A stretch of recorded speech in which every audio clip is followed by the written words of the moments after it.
குடியரசு துணைத் தலைவர் ஜெகதீப் தன்கர் கோவை விமான நிலையம் வருகை புரிந்திருக்கிறார். அந்த செய்தியினை பார்த்து வருகிறோம்.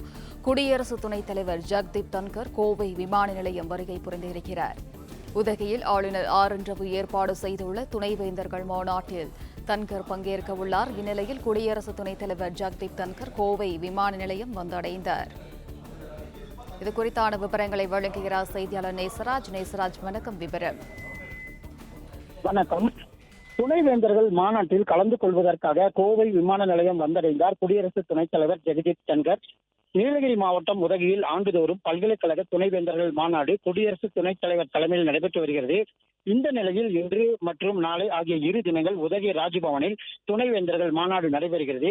இதில் குடியரசு துணைத் தலைவர் ஜெகதீப் தன்கர், தமிழக ஆளுநர் ஆர் என் ரவி ஆகியோர் மாநாட்டை துவக்கி வைக்க உள்ளனர். இந்த மாநாட்டில் பங்கேற்பதற்காக டெல்லியில் இருந்து கோவை விமான நிலையத்திற்கு வந்த குடியரசு துணைத் தலைவர் ஜெகதீப் தன்கர் கோவையிலிருந்து ஹெலிகாப்டர் மூலமாக உதகை செல்கிறார். குடியரசு துணைத் தலைவர் மற்றும் தமிழக ஆளுநர் வருவதை ஒட்டி பலத்த போலீஸ் பாதுகாப்பு போடப்பட்டுள்ளது. முன்னதாக மாவட்ட ஆட்சியர் பவன்குமார், திமுக நாடாளுமன்ற உறுப்பினர் கணபதி ராஜ்குமார், மேயர் ரங்கநாயகி, காவல் ஆணையாளர் சரவண சுந்தர் உள்ளிட்டோர் கோவை விமான நிலையத்தில் அவருக்கு வரவேற்பு கொடுத்தது குறிப்பிடத்தக்கது.